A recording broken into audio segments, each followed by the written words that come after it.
네, 하나님께서 우리들에게 주신 말씀은 여호수아 1장 1절부터 9절까지의 말씀입니다. 구약성경 320쪽쯤에 있습니다. 여호수아 1장 1절부터 9절까지의 말씀입니다. 여호수아 1장 1절부터 9절까지의 말씀입니다. 함께 교독하겠습니다. 여호와의 종 모세가 죽은 후에 여호와께서 모세의 수종자 눈의 아들 여호수아에게 말씀하여 이르시되 내 종 모세가 죽었으니 이제 너는 이 모든 백성과 이 민족을 건너 내가 그들을 곧 이스라엘 자손에게 주는 땅으로 가라.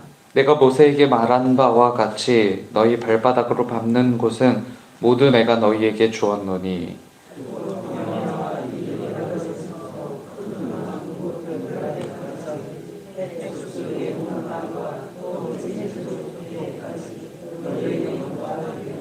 내 평생에 너를 능히 대적할 자가 없으리니 내가 모세와 함께 있었던 것 같이 너와 함께 있을 것임이니라. 내가 너를 떠나지 아니하며 버리지 아니하리니 강하고 담대하라. 너는 내가 그들의 조상에게 맹세하여 그들에게 주리라 한 땅을 이 백성에게 차지하리라. 오직 강하고 극히 담대하여 나의 종 모세가 내게 명령한 그 율법을 다 지켜 행하고 우로나 좌로나 치우치지 말라. 그리하면 어디로 가든지 형통하리니 이 율법들을 내게서 떠나지 말게 하며 귀하여 그것을 묵상하여 그 안에 기록된 대로 다 지켜 행하라. 그리하면 내 일이 하나님의 것이며 내가 형통하리라. 함께요.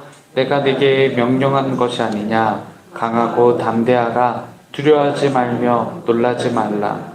내가 어디로 가든지 내 하나님 여호와가 너와 함께 하느니라 하시니라. 아멘. 1절은 모세가 죽었음을 알립니다. 저는 그것이 이스라엘 백성들에게 결코 만만한 문제가 아니었음을 짐작하는데요. 성경은 몇 가지 모세에 대해서 아주 구체적인 평가를 내리곤 합니다. 모세의 존재는 이와 같은 성경의 평가로 인해서 그 누구도 대체 불가한 존재였구나 싶은 생각을 하게 하죠. 신명기 34장 10절을 보시면요. 모세가 죽은 뒤에 이스라엘 백성들에게 모세와 같은 예언자가 다시는 나타나지 않았다 라고 이렇게 전하고요. 성경은 이 모세를 온유한 사람으로 특징 지으면서 이 모세를 대신하여 이스라엘 백성들을 이끌 만한 사람이 없었다는 것을 아주 분명하게 밝힙니다. 유일하게 하나님과 마주하면서 살았던 사람, 그리고 하나님을 설득하고 하나님께 대항했던 사람, 그러면서도 살아남았고요. 온 이스라엘 백성들이 보는 앞에서 하나님은 이 모세라는 인물을 통해 큰 권능과 능력을 보여주시기도 하셨는데요. 모세는 이스라엘에게 있어서는 그야말로 누구도 대체하기 힘든 아주 큰 존재감을 가진 사람이었다는 것이죠. 제가 아마 이 모세의 뒤를 이어야 하는 여호수아였다라고 한다면 저는 잘 모르겠어요. 굉장히 숨이 막히지 않았을까 싶은 생각을 하게 됩니다. 이처럼 대체 불가한 사람의 뒤를 이어서 이스라엘 백성들을 이끌어야 한다는 사실 하나만으로도 여호수아는 그 부담감을 떨쳐내기가 어려웠을 텐데요. 더구나 모세의 곁에서 모세의 성품과 하나님의 역사를 보았던 여호수아라면 모세가 이끌었던 이스라엘을 감히 자신이 리더십을 발휘해야 되는 상황이라는 사실을 상상조차 해보지 않았을 겁니다. 그렇기 때문에 오늘 본문을 보시면요. 하나님께서 여호수아를 향해서 계속 당부하시는 이 당부가 뭐냐면 강하고 담대하라 라고 이렇게 말씀하셔요. 대체 불가한 모세의 뒤를 이어서 리더십으로 살아야 될 여호수아에게 힘을 실어주시고 싶으셨던 하나님의 마음이 담겨있는 응원과 같은 한마디였겠죠. 그러나 단지 하나님의 마음뿐은 아니었을 겁니다. 실제로 여호수아가 모세를 대신하면서 모세의 자리를 대체하면서 가져야 될 마음이 있었다라고 한다면 정말이지 강하고 담대한 마음이 그에게 필요한 게 아니었을까 싶은 생각을 하게 됩니다. 하나님은 여호수아에게 2절부터 5절까지의 말씀을 통해 몇 가지를 명령하시죠. 보시면 모세가 죽었으니 이스라엘 백성들에게 주는 땅으로 가고 또 발바닥이 닿는 곳은 어디든지 너희들에게 줄 것이며 넓은 영토가 생겨날 것이고 아무도 이스라엘 백성들의 앞길을 가로막을 자가 없으며 한순간도 이스라엘 백성들을 하나님이 떠나는 일은 없을 것이다 라고 이렇게 선언해 주십니다. 하나님의 아주 신실하신 약속이신 거죠. 모세의 부재를 여호수아만 걱정했겠어요? 이스라엘 백성들 전체가 모세가 부재한 상황을 걱정했겠죠. 그리고 리더십을 이어받은 여호수아는요, 그 누구보다 그 상황을 두려워하고 어려워했을 거란 말이죠. 그러나 그럴 이유가 없다라고 말씀하시는 겁니다. 실은 이스라엘 백성들 그리고 여호수아가 두려워했던 이유 중에 한 가지는요, 지금 이 출애굽을 누가 주도했다라고 믿고 있었을까요? 모세가 주도했다라고 믿고 있는 거예요. 모세가 주도했던 출애굽이라고 믿고 있지만 하나님께서 분명하게 선언하시는 것은 아니라고 말씀하시는 겁니다. 바로 이 출애굽을 모세가 주도한 것이 아니라 하나님이 주도한 출애굽이다라고 말씀하시는 거예요. 모세가 주도했던 광야 생활 같았지만 바로 하나님이 주도하는 광야 생활이라고 말씀해 주시는 거예요. 모세가 약속의 땅으로 이끌고 가는 것 같았지만 그 주체는 모세가 아니라 하나님이 이끌어가고 있다라는 선언인 것이죠. 이끌어가는 리더는 그렇게 바뀌었지만 이끌어가는 주체는 바뀌지 않았다라는 겁니다. 하나님은 모세에게도 신실하신 하나님이시고 여호수아에게도 신실하신 하나님이시면서 이스라엘 백성들에게까지도 신실하신 하나님이신 거예요. 모세의 죽음으로 하나님의 계획이 취소되는 일은 없는 겁니다. 하나님의 계획은 모세의 때나 여호수아의 때나 동일하게 이어지고 있다라는 것이죠. 바로 신실하신 하나님께서 이스라엘 백성들에게 주신 것이 있죠. 7절과 8절은요. 그것을 율법이라고 부르고요. 우리는 하나님의 말씀이라고 부릅니다. 하나님은 이 하나님의 말씀이 이스라엘 백성들을 안내할 가이드가 되고 그것은 아침 저녁으로 공부하고 실천해야 될 하나님의 기준이 된다는 것을 알려줍니다.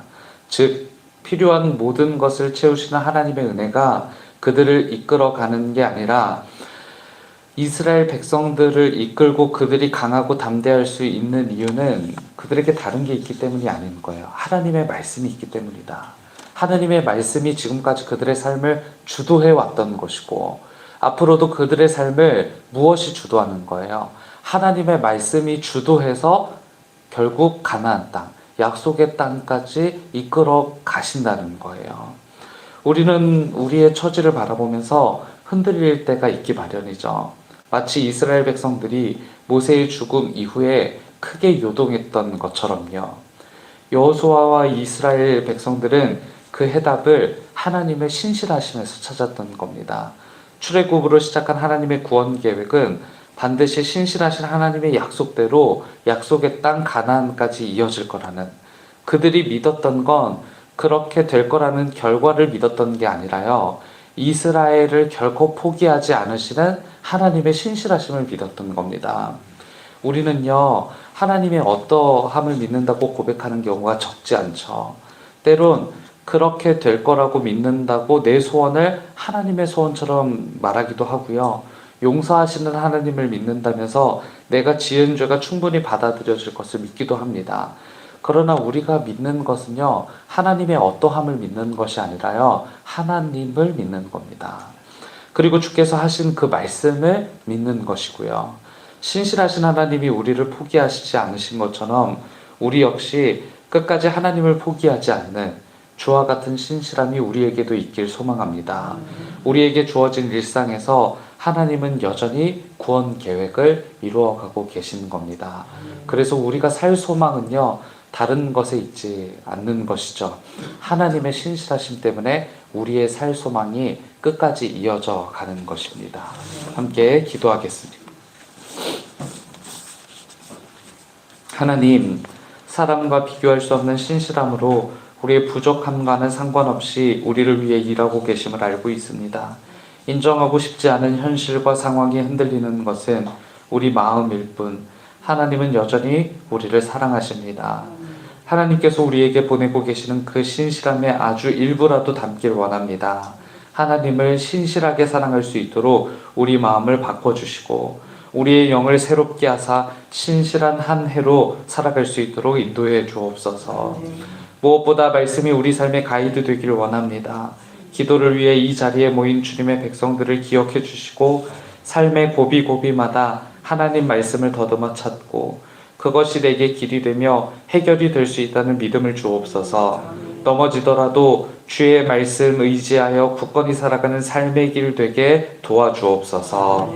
여러 가지 육체의 문제로 고통하는 환우들을 돌보아 주시고 우리가 해결할 수 없는 문제를 하나님께 맡깁니다. 주님, 치료해 주옵소서. 무엇보다 이 시간이 내게 의미하는 바를 깨달을 수 있는 지혜를 주옵소서.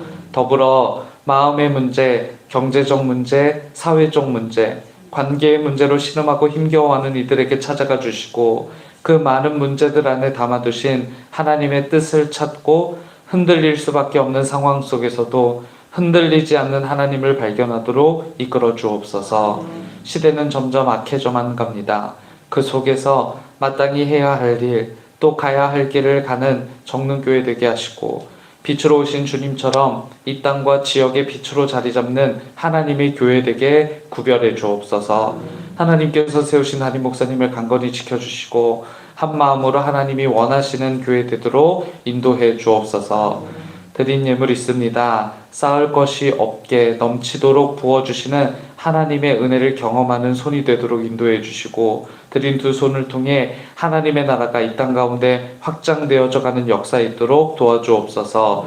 우리 모두에게 같은 은혜를 허락하여 주시고 오늘 이 땅을 살아가는 동안 하나님의 사람으로 살아가기에 부족함이 없도록 말씀의 사람으로 세워주옵소서. 이끄실 성령 하나님의 임재에 기대하오며 예수 그리스도의 이름으로 기도드립니다. 아멘. 하늘에 계신 우리 아버지여, 이름이 거룩히 여김을 받으시오며 나라가